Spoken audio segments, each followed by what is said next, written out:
Hey, it's you and me. Let's go. A lot to go through, a lot to see. Let's just get to it with you and me.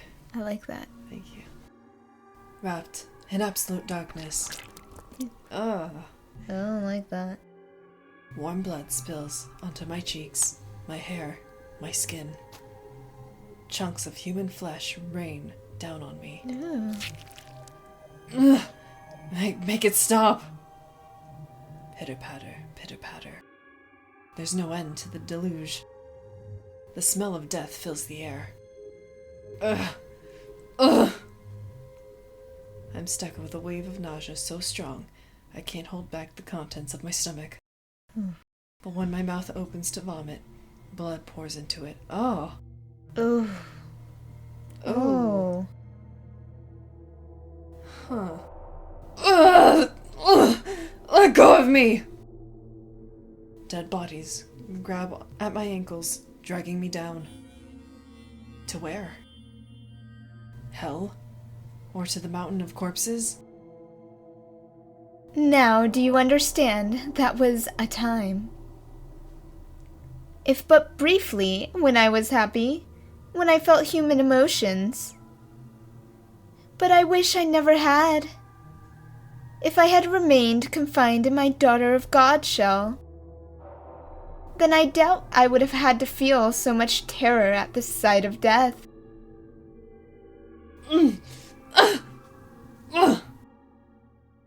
can't say anything in response. I can't form words. I feel what she experienced, the massacre she witnessed, the limp flesh piling up around her. Even more than twice her age, it's enough to drive me mad. The fact that a 12-year-old girl had to experience something so unspeakable devastates me. Tell me, my dear, do you still pity me? Do you sympathize with me? If you feel bad for me, then you'll remain with me. You'll feel my pain and my despair with me, won't you? The witch's cackle echoes through the pile of bodies. There's not a speck of light. And hideous death lingers everywhere. Helpless to resist, I'm dragged down into a deep, dark ocean. An ocean of blood. And here we go back in. Woo. Ugh. Ugh. Now, on with the story. I was at a complete loss for some time after that. I didn't want to return to the city because I knew there was no one left who would take me in. There was only the Lord, who had bound me and drained me of my blood. So I wandered the roads, no destination in mind, and nothing to defend myself but the clothes on my back. Frankly, I'm rather surprised I wasn't attacked by bandits. After walking for days without food or water, my mind was hazy, and my exhaustion at a peak. In the distance, I saw a lake. So driven by my thirst, I turned my unsteady feet toward the water, not caring that it took me off the main road. And it turned out that was the correct choice, because there was a small cottage beside the lake. Smoke rising from the chimney, telling me it wasn't abandoned. Out of sheer desperation, I knocked on the door. No one answered. The door wasn't locked, so I slowly, hesitantly pushed it open. And beyond it, I found an old woman sitting dead in the chair. That woman was a witch, by trade that is. It appeared that she had a deep knowledge of medicinal herbs, using it to make an assortment of medicine. In her cabinets were dozens of small glass bottles containing dried, powdered leaves and crushed berries, among other things. On the fire was a cauldron, liquid bubbling inside. The woman looked as though she was asleep. Presumably, she had passed away of old age, for there was no sign of bandits that had been rooting through the cottage, and she had a look of absolute serenity on her face. Good for her. Looking over the woman's dead body, I didn't cross myself. I envied her. Dragging the woman's body by her feet, I dumped her into the lake. Okay, that's nice. Do you think that doing so makes me a bad person? Makes me unsaintly? Well, I didn't have anywhere else to go, and the owner of the cozy cottage was no longer of this world. There was no reason I couldn't fill the home in her stead, was there?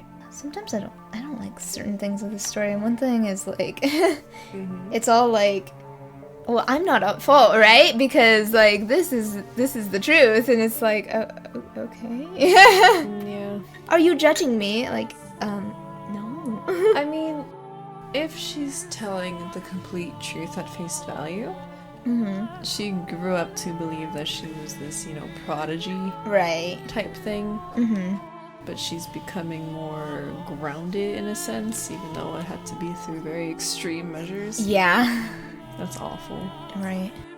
I deserved to have somewhere I felt comfortable after everything I'd been through, didn't I? And granted, she's Yeah. 12. Yeah. She's a kid. Like, Right. But this is adult her retelling the story, so it's like she keeps justifying herself, and it's like, yeah. I'm not judging her for her past childlike self because like they were extreme situations, as you said, and everything. It's just like, girl, you don't need to justify yourself. Calm down. Yeah, I don't know. We'll see. Yeah. We'll be the judge of that when we're done with this. Right. And so, I took up residence on the old witch's cottage, and remained there until my 16th year. By 16, a terrible cynicism had taken root in my heart. I had no trust for people. I shut them out, building high walls around myself. After such a tumultuous, bloody childhood, it was all I could do to protect myself, to keep my young spirit from cracking.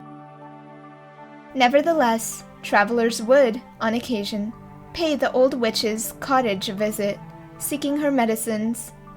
Whenever someone arrived, I would cautiously crack open the door, telling them that they could trade for whatever they wanted with food, and never showing my face. One day, a young man showed up at the cottage. Yokoba? No? My sister has fallen very ill, and she desperately needs medicine. He was very soft-spoken. There was a distinct kindness in his voice, which I thought unusual, curious. What kind of person could he be? What did he look like? What expressions did he make as he spoke? To satisfy that curiosity, I snuck a peek at him through the crack of the door. He was a handsome young man with flowing flaxen hair, Got him. and upon seeing me, he didn't flinch back in disgust. He smiled. According to him, his younger sister had fallen gravely ill. And- Nellie did too, sorry. Did she? Oh Yeah. yeah, that's how she died in the second... Wait. In the follow-up. Yeah. And though they had tried a number of remedies, she was still bedridden. The medicines I gave him, too, had no effect, but he persisted in his quest, visiting me again and again for new combinations to try. He wanted nothing more than to relieve even the slightest bit of his sister's suffering. And moved by his dedication to his family, I too wanted to do anything I could help. For the first time in years, my world encompassed more than my small cottage. When the young man came, he would ask not only for medicine, but to go on walks with me. He volunteered to spend his time with me, despite my horrifying appearance. It's not healthy to stay holed up inside all the time. You've got this beautiful lake right here. What do you say we take a little walk around the shoreline? He said with a smile, taking me by the hand. We spoke as we circled the lakeside. His voice was always soft and pleasant, like a ray of light shining through the crack in the walls. When I was with him, I felt like I could be an actual person, an ordinary girl. He talked about his sister more than anything, and whenever he did, he was at his brightest and most melancholy. The young man had been a member of a noble house, but disputes over who was the rightful heir had forced him and his sister out. Shortly after that, his sister had fallen ill and was now bedridden. I'll take anything at this point to make her better. I'll even take a miracle if I can get one. I'm scared she's going to give him the blood. Yeah. The word muttered beneath his breath sparked my memory. I was a saint. Girl. My blood had healing properties. I had no reason to hesitate. Someone needed my health. Health? That too. Take it all. Someone needed my help, and who deserved it more than this kind-hearted young man's sister? So I decided to tell him what I really was. She didn't have to do that. Like, she could have just got some of the vial and be like, hey, here's a new concoction. Or, like, I know a saint and I got her blood. Like, oh no, this is gonna... He's gonna be the reason why she gets in another buzz. Well, we're already here. So I decided to tell him what I really was. That my blood had miraculous powers. That had saved people. That the moment I had been bored, the drought plaguing my village had come to an end. That I had been known as a saint, the daughter of God. I told him everything. And he believed it all. He led me to his house, where a pale, sickly young girl lay in bed. She was a sweet little girl with the same flaxen hair as her brother, who looked like she would have been quite spirited if not for her ailment. It was touching to see the two siblings sitting there together, quietly holding each other. I would gladly give my blood for the two of them. So I made a new cut on my arm, which had healed considerably thanks to the slaves and the women of the brothel, and let the girl drink my blood. Neither of them had any doubts about my sainthood. And because they believed a miracle occurred, the flaxen-haired girl recovered enough to get out of her bed. I was extremely proud of myself. I felt like, for once, I had actually saved someone's life. The only issue was, she didn't make a complete recovery. For a few days after drinking my blood, she was in good health, but her condition quickly regressed. I was deeply perplexed by this. A miracle had undoubtedly taken place, but it was only temporary. Now, though, I believe I can explain what happened. Her recovery was nothing more than a placebo effect caused by her faith. But that's something I couldn't have known at the time. We were all three perplexed, and we were all three disheartened. Nevertheless, I was prepared to give her my blood as many times as needed. Whenever her condition worsened, the young man came to request more, and never once did I turn him away. On the contrary, I enthusiastically offered her my services. Over time, though, the hope in his eyes began to fade. He asked me on fewer walks, and he seemed hesitant to look me in the eye. I assumed it was out of discomfort, out of guilt, out of shame about asking for blood. But I don't think his concerns were up for me, rather himself and his sister. I mentioned earlier, blood was considered unclean in our time. And not only was I giving mine away, I was having his sister imbibe it. Looking at it that way, it would hardly be a surprise for him, or anyone else, to think what I was doing depraved. As time passed, the flaxen-haired young man seemed to grow more and more disturbed by me. That was what I got for opening up. That was what I got for letting his kind, warm light shine in on me.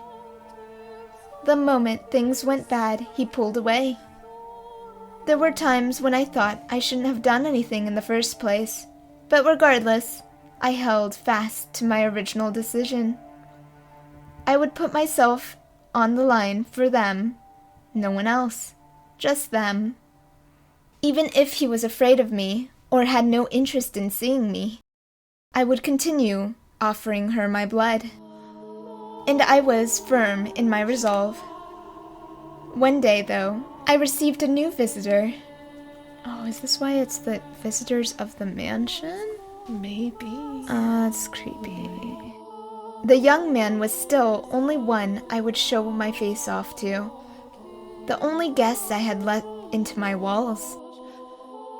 So as usual, I took the man's request from behind the cottage door. But I could hardly believe my ears when he began speaking. Are you the witch with the miracle blood? First, how did he know my blood had powers? That's bad. Second, why had he called me a witch and not a saint? Third, why did he sound like the man who had slaughtered the slave carriage? Oof. It was him. I told the man he had to leave, that I would not be opening the door for any reason. In response, he said, I am in need of your blood. Could you not spare a little? My blood was for the sick and needy. I would never spare a drop for a murderer like him. And I told the man exactly that, demanding he leave. All I could think about was the pile of bodies, the fountain of blood, the man drenched in crimson, wearing a ghastly smirk. I trembled behind the door, fearing he would go on another rampage. But instead he gave a simple, As you say, and went on with his day. I let out a deep sigh of relief, which is when I realized tears were rolling down both my cheeks. Like an ordinary girl. 3 days later, the flaxen-haired boy showed up at my cottage. I'm sorry for being so distant lately. I want to talk things over. Those 2 sentences were like a light shining from above. I wanted to talk to him too. I wanted to take a walk around the lake and listen to him talk about nothing. I wanted to experience the warmth of his world once more. And I wanted to tell him about the terrible man who had been there just a few days earlier. About how scared I had been. I wanted him to tell me it would be all right. I want to talk to you too, I said, opening the door without a second thought. The light of the sun was so bright, all I could make out was his silhouette. I couldn't see the look on his face or the look in his eyes. A gentle breeze blew past, and my mind froze. How could this be happening? What did it mean? Why? How? What was that man doing, standing behind him? Why was he carrying a sword? Why was he coming into my house? And why did he swing it down, severing my arm? Oh, bro. I was in a daze. I couldn't make sense of anything. I didn't want to. My left arm fell on the floor before I even knew what was happening, and then my legs gave out. The pain, searing and unbearable, came a few moments later as I was lying in an ever-expanding pool of my own blood. I did something then that I had not done before, that I had resisted doing no matter how much blood the Lord had stolen from me. I screamed. It was a hideous, visceral noise, a sound I had never thought a saint could make. The same ear-splitting howl the slaves had made as the man had butchered them. I writhed, I wailed, I wept, I crawled across the floor through my own blood. I begged, and I begged, and I begged for my life. The man walked over and picked up my severed arm, and then, shockingly, he tossed it to the kind-hearted young man, after which he said, That's your share. Should last you long enough. Share? What did he mean by share? Oh my god. gosh. What was he talking about? Why had he given my arm, and why had he taken it? Why was he talking like they knew each other? Why? Why? I spared blood for him when he asked, hadn't I? So why was he doing this? Was cutting my arm off and stealing it easier on his conscience than simply asking? You understand how I felt, don't you? You can put yourself in my shoes, can't you? The young man refused to look at me in the eye. Holding my bloody arm in his trembling hands, he fled from the cottage as quickly as his legs would allow. What a coward. The man then walked over and picked me up. I had neither the strength nor the willpower to resist. Holding me in his arms, he began to speak, telling me things I didn't want to know, things that I didn't want to hear. But he didn't care. Nothing personal. I just need your blood. Without it, she'll lose her church. Don't take it personally. Tell me, is there anyone in this world who wouldn't feel a bit of spite after being put through such torture? How was I supposed to let that slide? No one's that much of a saint.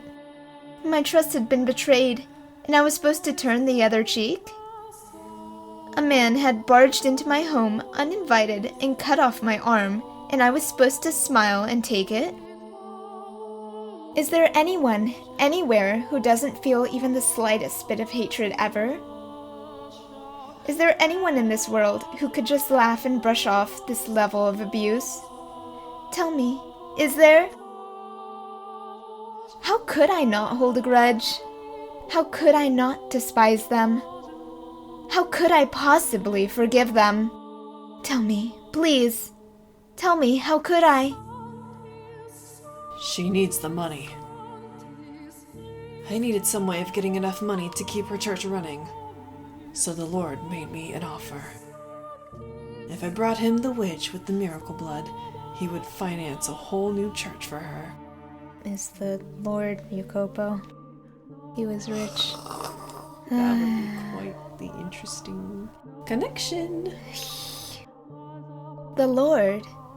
Why him again? Why couldn't he leave me alone? After trying to kill me during one of his blood sabbats, why was he after my blood once more? Had he learned it really did have miraculous powers and decided he wanted me back? I'm still pissed that Mel is a blabbermouth. Yeah. You get to be the sacrifice. To keep her church from collapsing. To keep her world from collapsing. Who is her? I don't know, but he had... I was gonna say he had Pauline, but I feel like he wasn't that obsessed with Pauline. No. He was more obsessed with Elle. Mm-hmm. Oh. Interesting. Yeah. Keep going. Okay. Sacrifice? Excuse me, what? And what's all this about keeping her church from collapsing? You murdered a carriage of innocent people, and you're trying to protect a church? You? Are you out of your mind? Churches are where people go to commune with God, to speak with my Father. How dare you soil those sanctified grounds with your filthy hands, you beast! It's insulting, sacrilegious, repulsive. Just what do you think we are? So don't take it personally, witch. I'm not a witch. I'm a saint. I was a saint. My blood exists to do the Lord's work, not to satisfy the avarice of men. Why is this happening to me? The man brought me back to the city, but instead of taking me to the Lord's manor, he brought me to the church on the city's outskirts. Though, to be honest, it looked more like an estate rather than a church. The church also served as a hospital, offering free care to the less fortunate children, the poor, and the infirm. That was when I learned why he said they needed the money. The owner of the church offered unconditional assistance to anyone who came. Even when food and supplies ran low, they would ration their own in order to keep helping others. As a result, the church was perpetually on the verge of collapse. The church was run by a woman, something exceedingly rare for the time. For sure. There were no priests. All management was handled by a single nun, who everyone referred to as the saintess. I was the saint. Why was this woman, who didn't have the ability to perform miracles, being worshipped like she did? Why did the people of the city idolize her? Why were the smiles all directed at her? Why was I not in her place? The man carried me from the top of the observation tower. It was there that I had my reunion with the Lord. Is that why it's always the observation tower? Shady biz. I was to spill my blood for the people of the city. Wait, time out. How did she not die from bleeding out? Her arm is gone? Yeah, and it didn't sound like he covered it. It sounded like he just took her over his shoulder, and it was just like, no okay, we're tourniquet, going. Nothing. Just straight, well, let's go. I don't know. Anyway. Why didn't she die from a lot of things, though, at the same time? That's true. I was to spill my blood for the people of the city, but also for the Lord's prophet. He was not offering free aid, but selling it as medicine. He claimed it was a miracle elixir, telling no one it was actually my blood. It was mixed with a beautiful red wine, and drinking it would cure you of any ailment. If they knew it was actually the blood of a witch, they would think it unclean. They would fear it.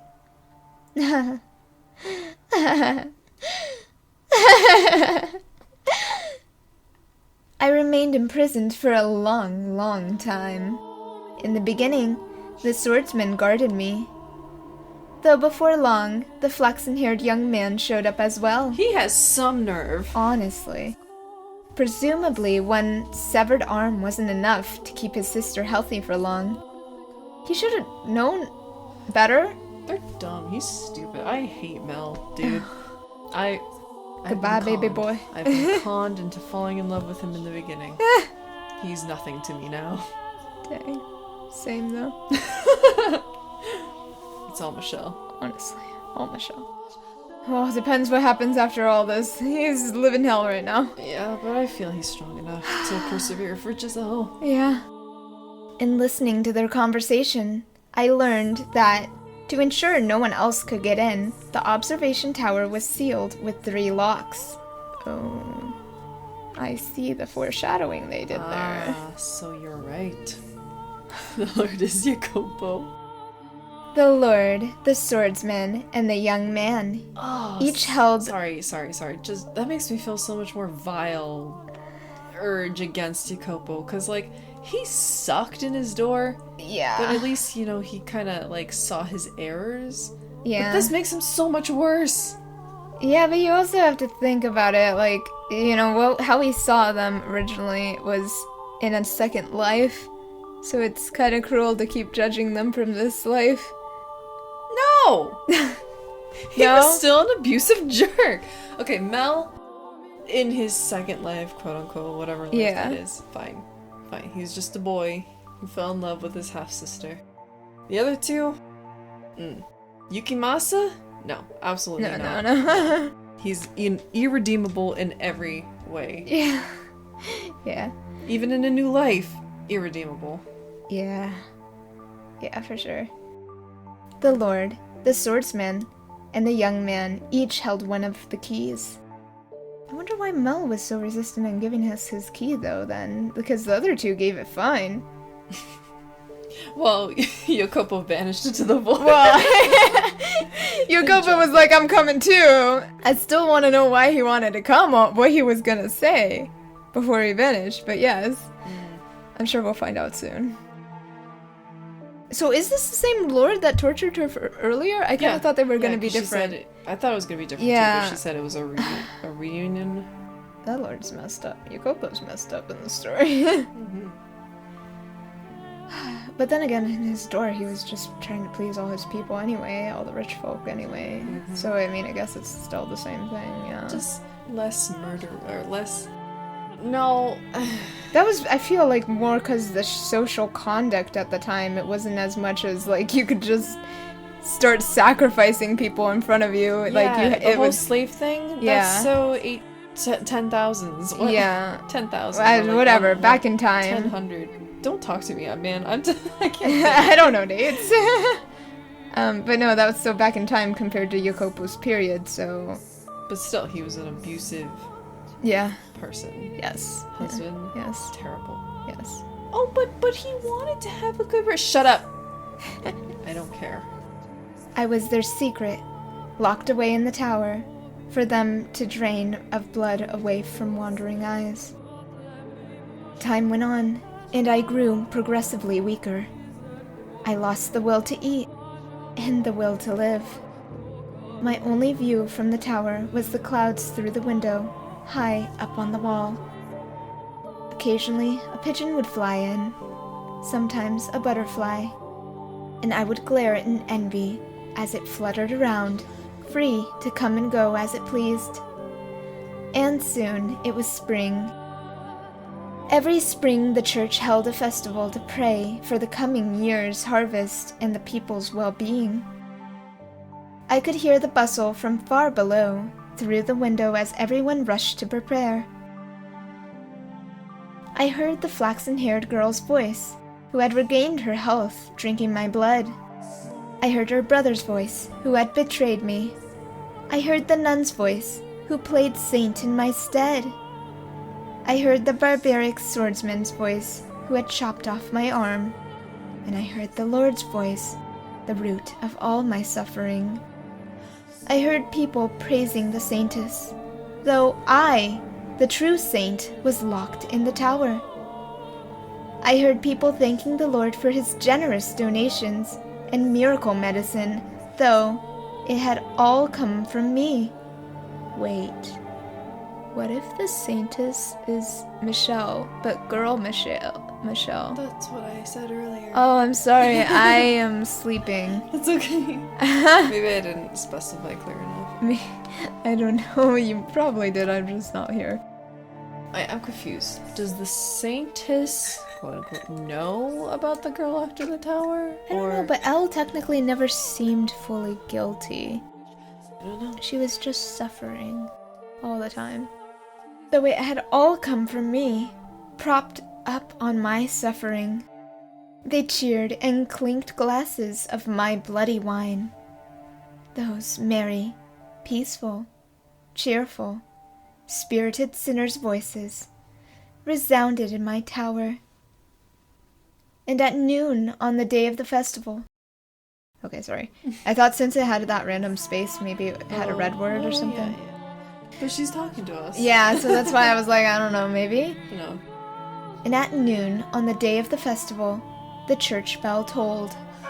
1, 2, 3, 4, 5, 6, 7, 8, 9, 10, 11. And with the 12th chime, I died.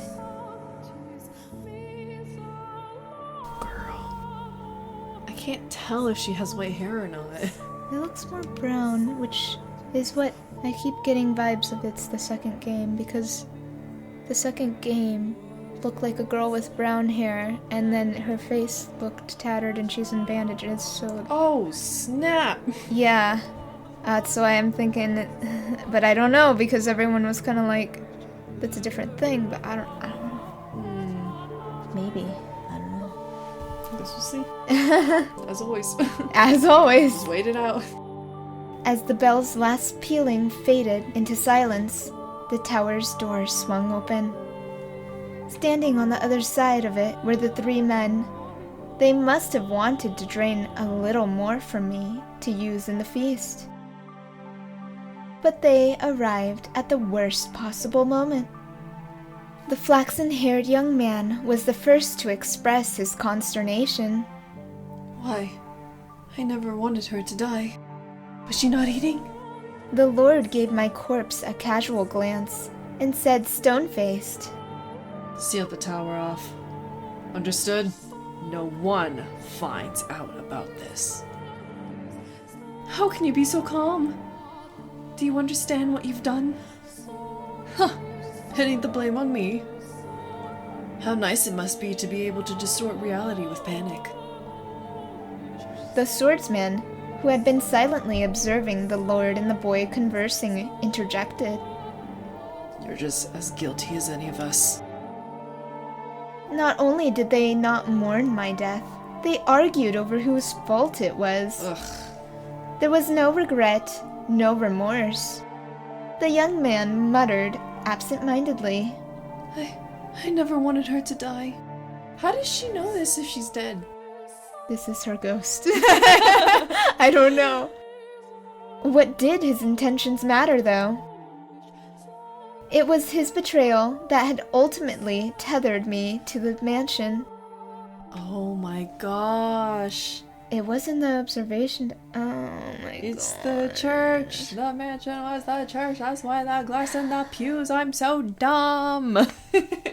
You're right. I'm late to the party. No, I was too. I didn't even notice. I literally put it together and I said, that's the observation tower. That's what it all was. Yeah. But I didn't put the pews The and whole mansion. The whole rest Just of the the mansion. tower. Just the observation tower. That's all that matters. Oh my goodness, that's crazy. Okay. Sorry, we're late, guys. Yeah, we just need a minute. Too much is going in right now. But the fact that they didn't grieve my death, and instead squabbled amongst themselves like filthy rats, was the final straw. How could I not despise them? I don't believe I actually had the power to perform miracles when I was alive. It was all faith, the illusion of belief. I was neither a saint nor a witch. The blood wine was effective because people placed their faith in the other saintess. I was only ever human. But then, in that moment, an actual miracle occurred. My father bestowed upon me his power, or perhaps it was the devil who lent me his strength. I was looking down upon my own dead body, my own wretched self. There was nothing beautiful about the pile of bones I had become. I could almost smell the rotting flesh. That was once a saint? I laughed at the thought. It was absurd, ridiculous, and infuriating. They would pay. Those who had cast me into this hell, who had mocked me, who had done this to me, who had made a witch out of me. Hatred coursed through me. Revulsion at everyone on these grounds still smiling. They would know just whose dead shoulders their little party was resting upon. If they wanted so badly to call me a witch, then a witch I would be.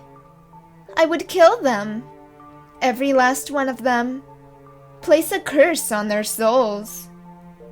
And so I made my wish. Most people might consider it a curse, but to me, it was most certainly a wish. And my father, or maybe the devil, granted me that wish. From the garden, there rose a scream. The flaxen-haired young man knew that voice better than anyone. Nellie. He went deathly pale, darting down the spiral staircase until he reached a window. A young girl was on her knees, vomiting blood in the grass. Ugh. The young man let out a yelp as he descended the remainder of the staircase.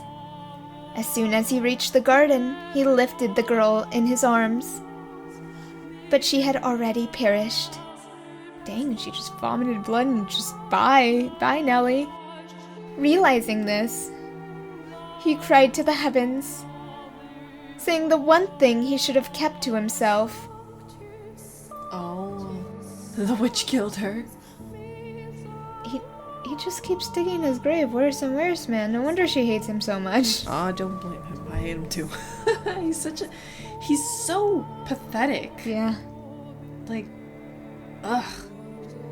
I mean, I get it. He just wanted his sister safe, and that's all he wanted. But like, gosh. Yeah, but what was up with spilling the beans? Yeah, no, he didn't have to. Honestly, like, if he it all didn't started with believe, him. if he didn't believe it, then he could have just let it be and like go to someone else. But like, dude.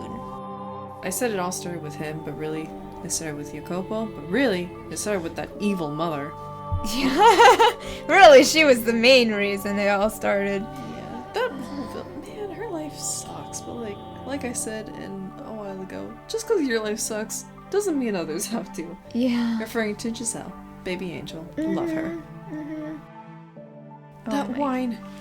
Oh gosh, you whistleblower. That wine you're drinking is no medicine. It's the blood of a witch. You're all drinking witch blood. Crushed by the loss of his only family, the young man picked up a silver fork and plunged it into his own throat, Good. ending his life. Naturally, there was an uproar. Goblets of wine crashing against the earth in rapid succession, as people holding them fell to the ground and vomited or convulsed. The nun was their first target of their outrage. What she had claimed to be medicine had turned out to be blood, an unclean substance. The blood of a witch, no less. A servant of the church, a servant of the Lord, had given her followers blood to drink. And at this, their indignation surged uncontrollably. The people surrounded her, tying her up and throwing her to the ground. As they prepared to inflict righteous justice upon her, the swordsman soared down the stairs into the garden, plunging his blade into anyone standing near the nun. The cries of agony ringing through the church's grounds were ear-splitting. It was no longer a place of God, but hell on earth. Hell built up by the hands of man. Hell painted red with the blood of their brothers. The people armed themselves with anything they could find and went after the man. As much of a beast as he may have been, he stood little chance against such numbers. It was the fate of a beast to be exterminated by those he terrorizes. He did just fine in that other story, but... And once he was gone, the nun had no one left to protect her. She too was consumed by their frenzy. All that remained was an inextinguishable inferno. Hysteria and despair, madness and outrage, and no outlet for it. It was a revolt that made the slaves' uprising at the Lord's manor look like a game. Eventually, their rage found a new target, the Lord. It was only natural, for he was the true villain. He was the one who had given money and the witch's blood to the church. He was the one who had profited off of it. And above all, people often resented those who stood above them, particularly in times of unrest. The city resounded with the cries of the Lord's head, and he looked down upon it from the safety of the observation tower. He could do nothing but watch as his domain burned. I can only imagine how painful that must have been. But before long, having seemingly made his peace, he began descending the spiral staircase. He opened the door at the bottom, revealing himself to his people. But before the door had swung all the way open, before he had the chance to say his final words, someone ran a blade through his chest. With that, the raging furor mostly settled down, but it was hardly the end of the destruction. Mere days later, a plague befell the city. Dreadful black spots covered the flesh of the infected.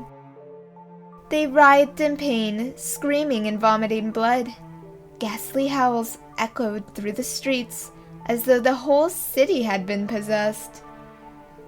It became a cursed land. In their diseased haze, the people muttered again and again, "We have been cursed by the witch." In less than a week, the entire city was dead. My body was left abandoned at the top of the observation tower. And as if to seal the curse away, in their final days, the people shuttered all the windows, wrapping the house in darkness. It's possible. That was no miracle either. You can easily explain what happened to them. Locked away for so long in that dirty tower, maybe I caught some kind of a disease. And then when the people drank my blood, they too were infected. Hardly anything out of the ordinary about that. The first to die, the girl had already been ill. Her body merely chose the worst possible time to yield to her ailment. That was all that had happened. Indeed, it was nothing more than a fluke. An improbable stroke of luck. An unbelievably unfortunate accident for the city and those 3 men. And an indescribably fortunate accident for myself. But I wish to believe it was a miracle.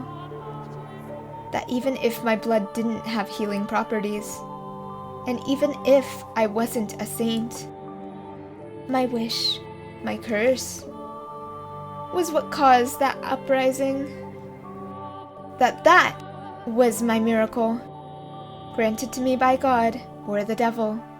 I chose to believe that, and that my miracle took on its form thereafter.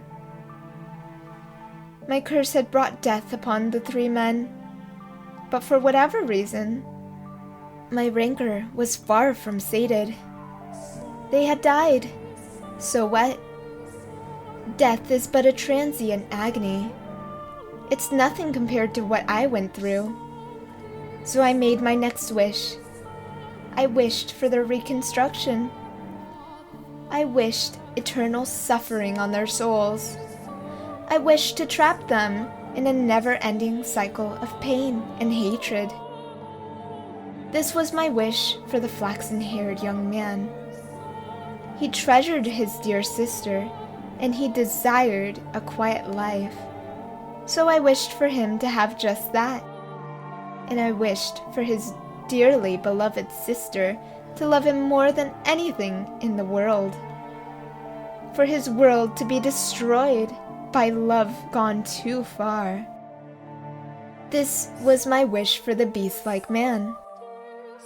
He was conscious of his tendency for violence, and he yearned to be more human. So I had his inner beast toned up just a little.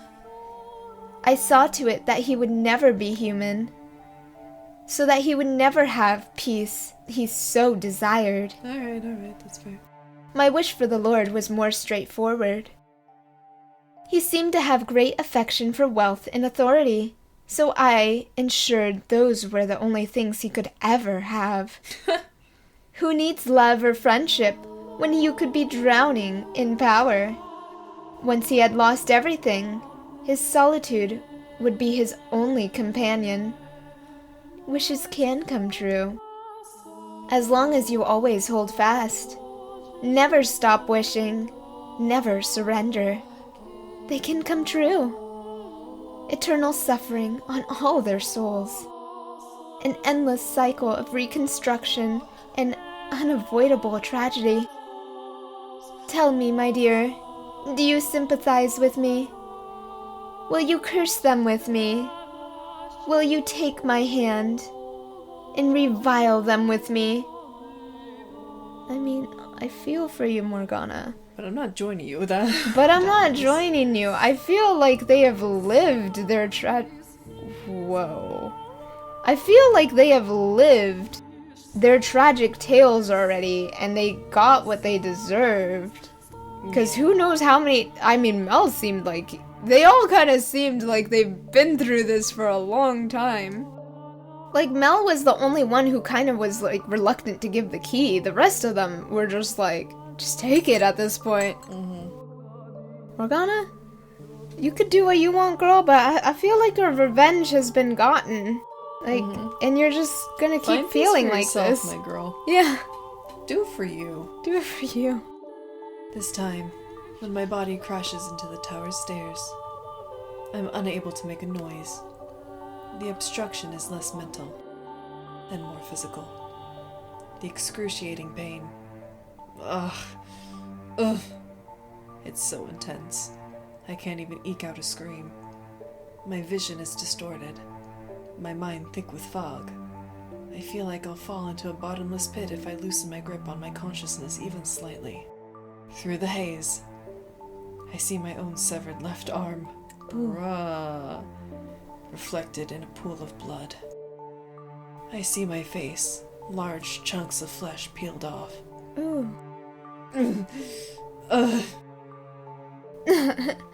Look at you, trying to crawl up those stairs like a worm.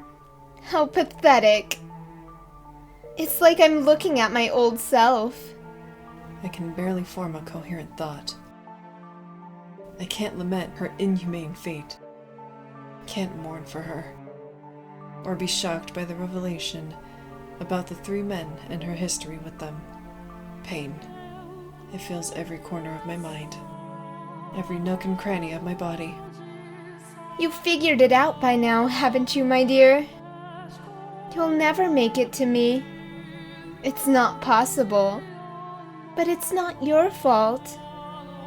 It's not because you're weak. There's simply no one who can bear this pain. You're allowed to give up, to rest. There's nothing wrong with that. The pain, the crushing weight, it's miserable, isn't it? But all you have to do is turn back, and it'll all go away. The witch whispers her sweet temptations. You've put in some fine effort. There's no shame at throwing in the towel. Her voice is soft, gentle, pleasant, saccharine. Concede defeat. If I do, it'll all go away. The searing pain spreading from the stump of my left arm. The sensation of being perpetually drained of my blood. The miserable solitude of staring at a door that never opens. The laughter I can hear through the window. My miserable wailing and this maddening hatred. I can end it all. That's right. It will all be over. You have the power to make it stop. Make it all stop. Don't do it, Michelle. Come on. My baby. No! I can't let that happen. No. I have to get her back at my side. I'll do anything to take her back. Even if it means I end up 1,000 tiny scraps of meat. I will not give up on her for any reason. You won't, will you? Oh, such beautiful resolve. Willing to sacrifice yourself to save the girl. Like a hero of legend. Or maybe a fairy tale prince? No. I am no hero, and I am no prince. I am a human, an ordinary man. I don't have any extraordinary potential. I'm not a courageous leader or a charismatic general. Oh, he's retelling the story of the books when they were reading stuff. Yeah. I love her. I love her so much. I'm just a regular man. In love with a regular woman. Who refuses to lose her.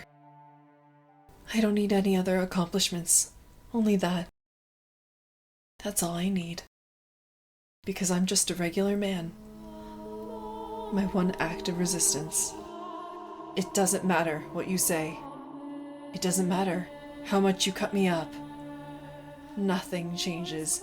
What I have to do, I have to take her back and set her free of this mansion. Nothing else. And never will I back down on that. Arms or no. As long as I can move, I must push forward. I must make my way to the woman who waited for me for so long. Up. To the top of the tower. Forward. Ever forward. Ever onward.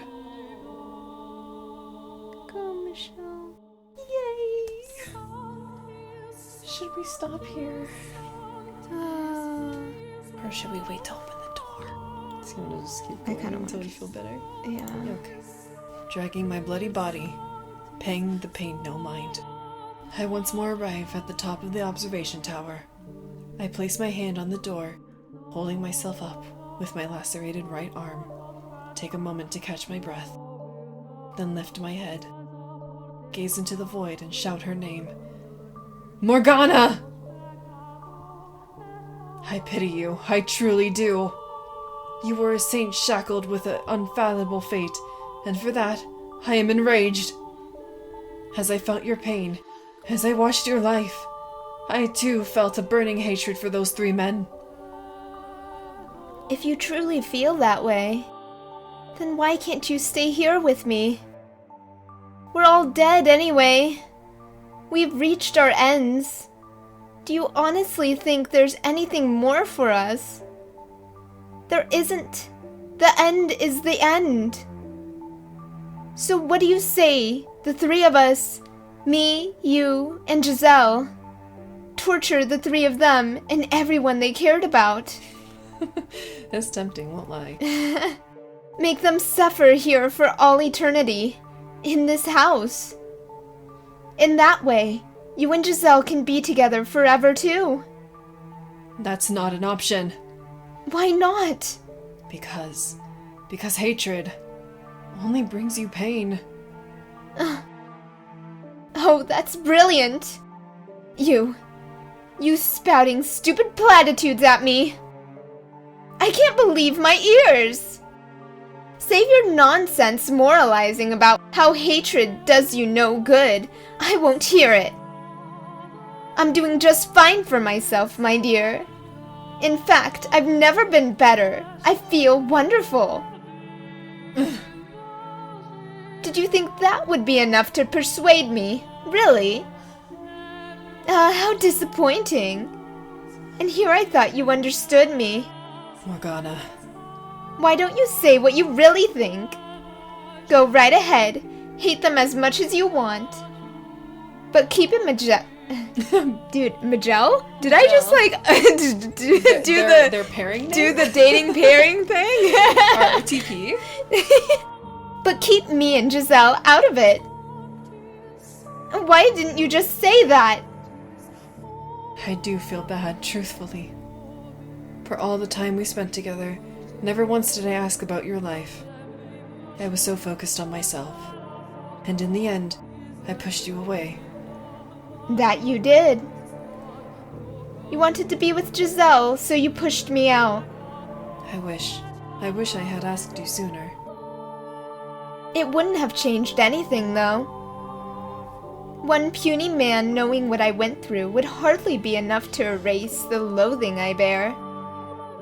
It would have turned out the same regardless. There was nothing you could have done for me. There is nothing. Still, I would like to apologize. Had I known what you carried in your heart, perhaps I could have chosen my words better. Instead of rejecting you, I could have chosen some other response. I cannot remain in this house, nor can I allow her to stay either. So I would like to apologize for both my past actions and my present. Well, in that case, open the door, Michelle. I take another moment to catch my breath, and then I gather my strength into the hand on that door. Blood seeps from my fingertips, slowly trickling down the rough surface. It reminds me of my death. I'm coming for you.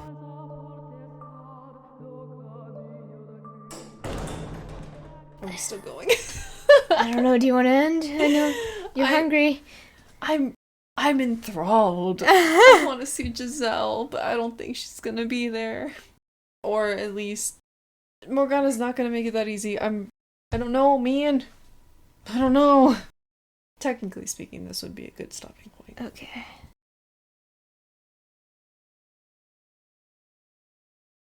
Blood of the Holy One, we're still here. Wow, we are still here. Blood! Don't want any more blood, thank you. Don't give us blood, but give us your comments, cause we love hearing from you. Hey, did you like that video? Do you want to maybe stick around some more? Maybe support us a little bit? You should subscribe. Yeah, hit that like button, show us that you love us. Cause we love you. Yes. See you next video.